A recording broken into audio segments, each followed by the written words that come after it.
Hello everyone, good morning, good afternoon, good evening. Welcome to Live It Up, the show where we explore and discuss how to take your life to that next level and beyond. We cover health, wealth, relationships, and how to create a life that feels good, because at the end of the day, that's all we want. We want to feel good. I'm your host and coach, Fletcher, and today on the show we'll be visiting with Beth Stipe, the Executive Director of the Community Foundation of North Central Washington. Their mission? To grow, protect, and connect charitable gifts in support of strong communities. All right, how cool is that? This organization is all about collecting money and then growing that money so they can give it away. Now, that's an organization I would enjoy being a part of, right? What a fun game to play.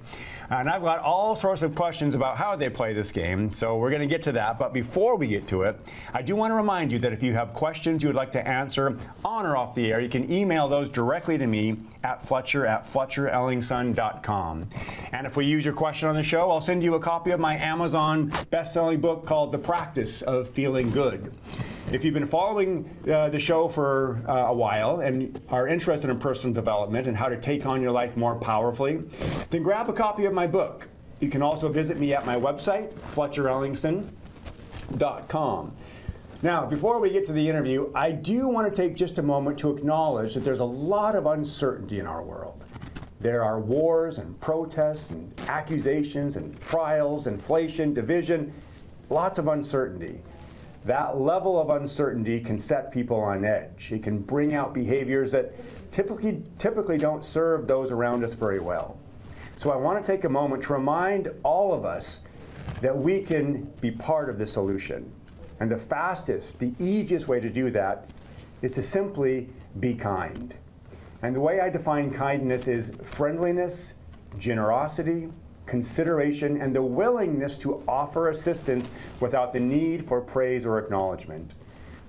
Kindness highlights people's strengths instead of reminding them of their weaknesses.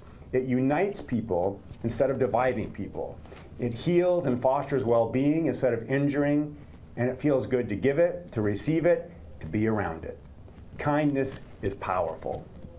We're going to take a short commercial break, but then we're going to be right back to visit with Beth of the Community Foundation NCW. Stay with us.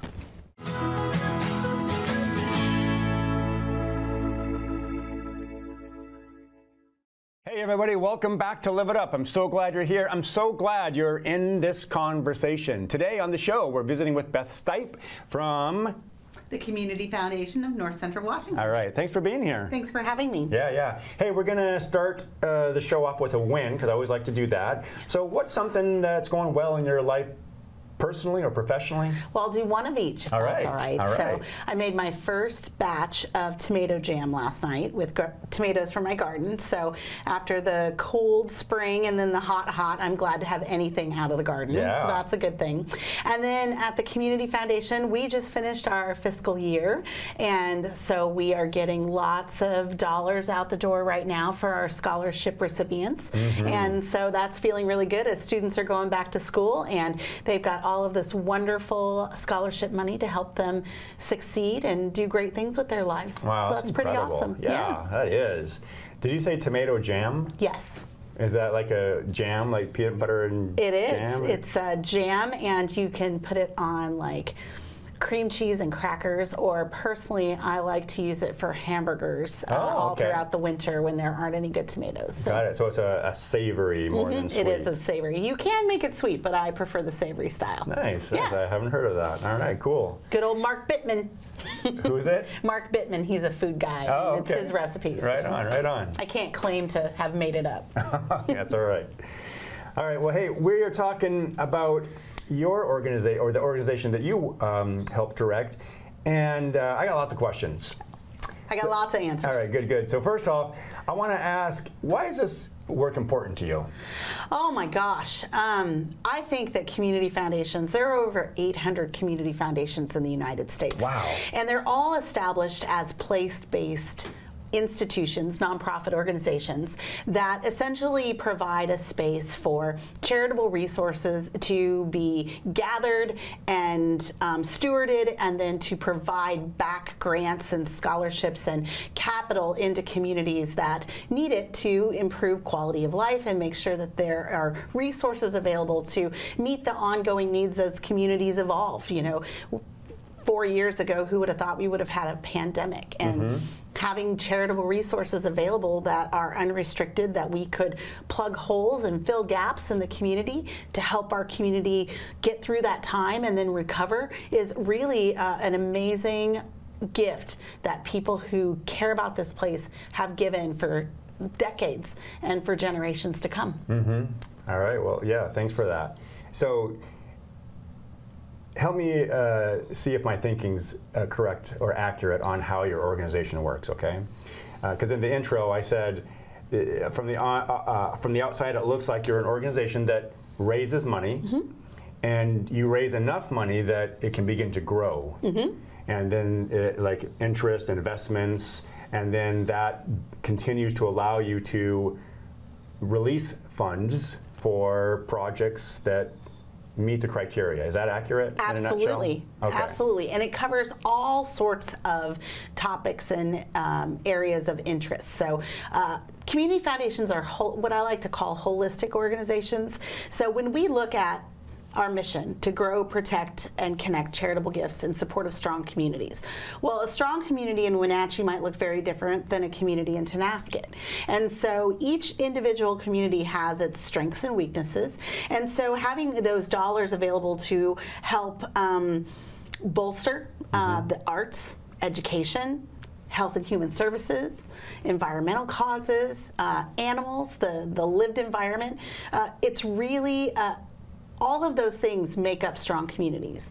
And we believe that there are 3 core things that every strong community has: enhancements, investments, and leaders. And so those are kind of the 3 areas that we like to look at when we're supporting other nonprofit organizations or individuals who, as we talked earlier, we give out about $1.3 million in scholarships every year to hundreds of students to help make their lives better and in turn our communities better. And you said enhancements. What was the second thing? Investments. Investments. Got it. And then leaders, of course. And when I say investments, I'm talking about, you know, when we give grants to nonprofit organizations, the grants that we give are general operating support. So if you are working on a homeless issue in, say, Leavenworth, we want you to use those dollars in a way that best meets your organization's need. And so as we get to know these nonprofit organizations, we understand what it is that they're doing in the community and the value that they're adding, and we're trusting them that, and their boards of directors, which are almost all volunteers throughout our region, that these dollars that we've been entrusted with are going to be used in a really effective way. We also do a really robust capacity building program where we bring in trainers and consultants and experts in the field of things like governance and marketing and fundraising and program development, and we offer those to volunteers who are on boards of nonprofits and people who are running those organizations. To not only are we giving them dollars that they can use for the day-to-day, but we're also building their skills along the way so that those dollars that we do invest in them are used even at a higher level, and we're all doing better together. Wow. So when I'm listening to all that, I hear like you're an organization that helps fund a lot of the unsung heroes in our community. What a great way to put that. And I really loved your intro today about kindness. And I think that that's one of the things when you said, why is an organization like a community foundation important?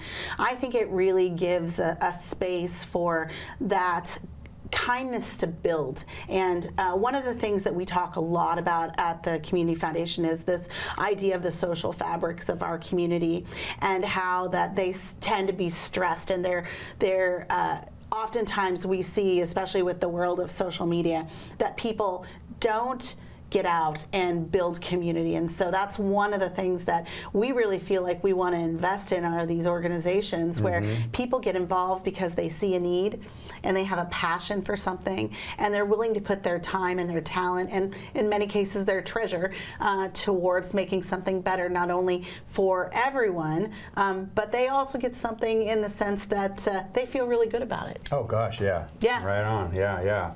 Contribution is so important, right? It is. It's, Tony Robbins talks about these 6 human needs, and one of the needs is we all have a need to contribute. It's frequently the last need that we address because we're trying to get these other needs met. But ironically, when we bring a focus to being a source of contribution, it meets all the other 5 needs that he discusses, and to me that's beautiful because when you contribute, you're going to feel good, but it meets the need of connection frequently. It meets Absolutely. the need of growth. It meets the need of certainty or significance and a variety, right? So when we shift our focus to contribution, your life can open up in ways that you didn't even know were going to happen, right? Absolutely. And I would imagine you see a lot of that happening. We do, and I think that that's one of the great gifts that I have in my role is that I get to see all of the good work that is happening in North Central Washington and the people that are doing that work truly out of the goodness of their heart, right? They're getting something back that's not tangible, but to the rest of us that they're doing something to improve the community that we live in. Yeah. It's just really a powerful thing, and I think you're absolutely right that sometimes we think that if we just go out and we pick up trash, that no one's going to notice or no one's going to care. And I think that's not true. And I think people really dismiss this idea of service to others. And there's something very powerful in it, not only for the person doing the service, but for the community that receives that service. Yes, yeah. That reminds me of, I live in Chelan, and I frequently go out to Manson. But there's a woman who cleans a section of the road between Chelan and Manson, and I can't remember her name right now, but she's I don't know, she's either in her late 70s or 80s, but she's out there on a regular basis and making a difference for the road, but also everybody that goes by is honking and waving. Wonderful. Right? Yeah. And so she's creating this connection and also being a source of inspiration just by picking up trash. Building community. Yes, exactly. Yes. Yeah. So cool. I love it. Yeah. We're going to take a quick break. Stay with us, though. I have more questions, and I'm really enjoying this conversation. I'm finding it very inspiring. We'll be right back.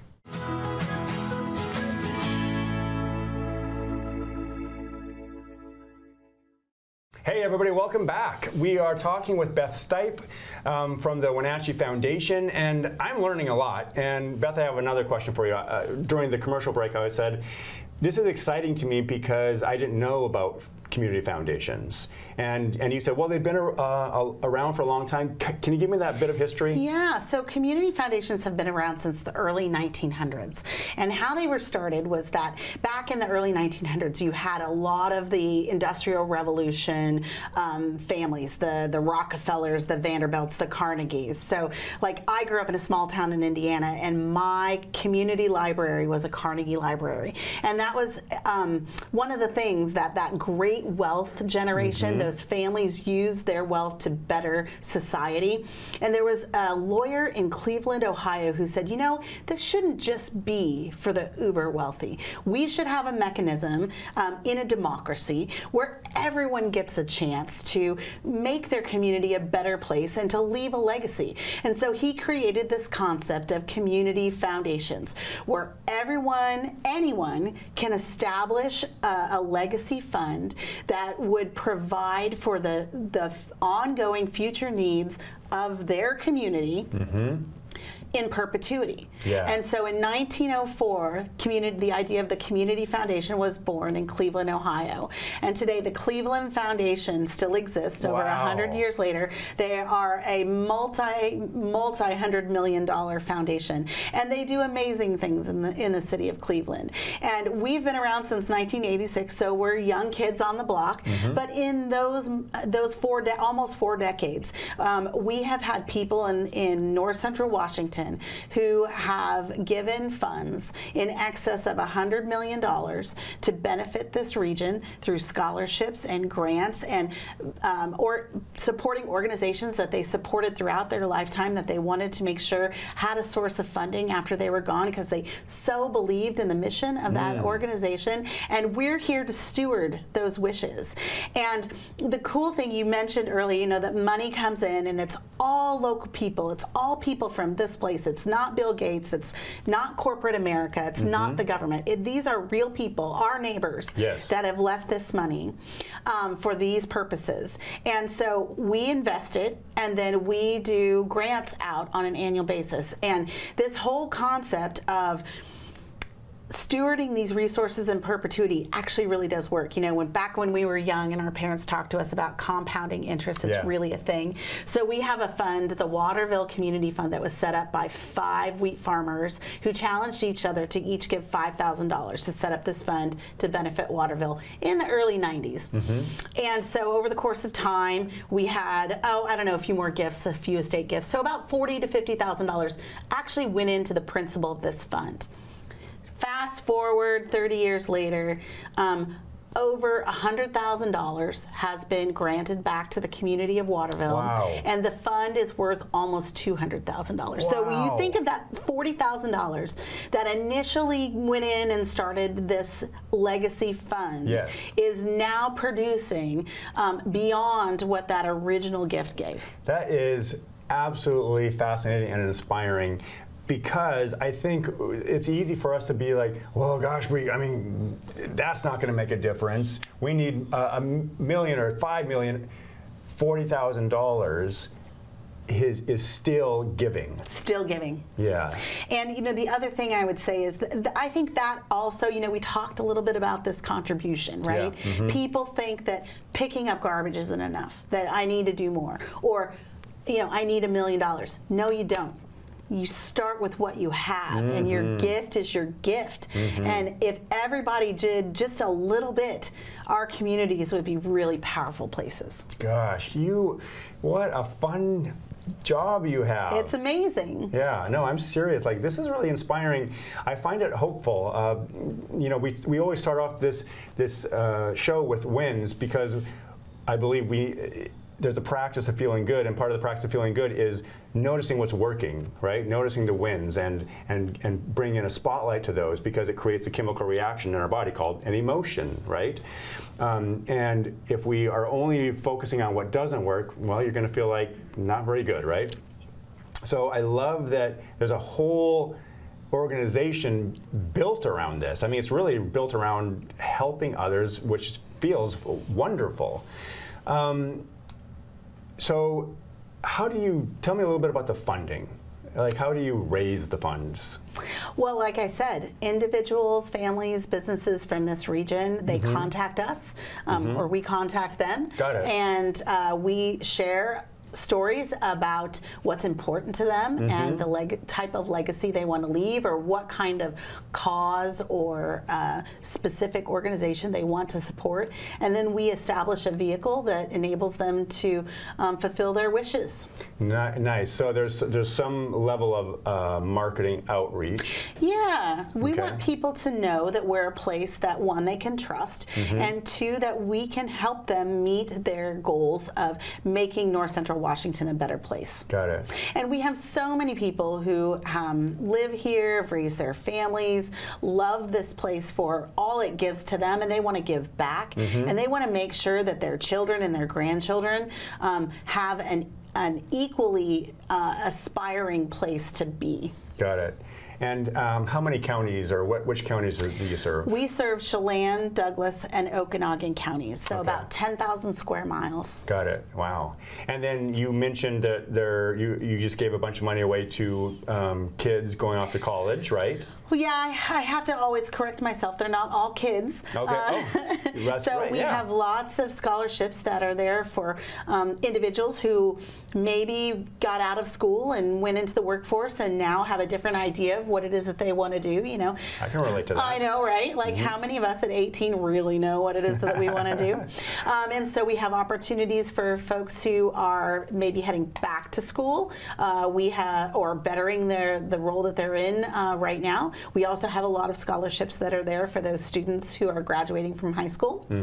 And so we have over 300 volunteers that help us read in excess of 4,000 applications for these funds. Goodness. So it's a pretty amazing job. And I have to tell you, that's one of the most inspiring thing. You want to talk about inspiration. Some of the stories that we hear in the personal narratives of these individuals who are looking to work hard at making something better of themselves, or to, you know, expand their educational opportunities, and what they've gone through to get there is unbelievable. Yeah, I can't even imagine. Wow. It really makes you grateful for all of the things that you have, and kind of, you know, sets a little level check as to how fortunate we all are. You know, we all get up, and I was grousing to you, Fletcher, earlier about how my garden's not what I want it to be this year.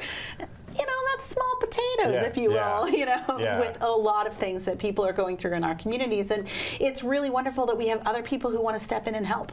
Yeah, absolutely. Hey, do me a favor. So we help the helpers. We just have a minute left. If people if you're inspired by this and want to like find out more, like maybe even get involved, or want to talk about like how can we apply for some aid, where can they go? Easiest way is to start at our website, which is cfncw.org. So Community Foundation North Central Washington.org. Got it. Cool. Yeah. Thank you so much for the important work that you're doing, and you and your very large team, it sounds like. Yeah, we have a 28-member board of trustees, which are all volunteers that come from throughout the county. We're just thrilled with their leadership. It's amazing. We just get to be the ones that, you know, hold it together a little bit. Yeah. Well, thank you so much. Thank you for having me. Yeah. And now it's time for you to get out there, be a source of kindness, be a source of contribution. You do have something to offer this world, and I believe in you.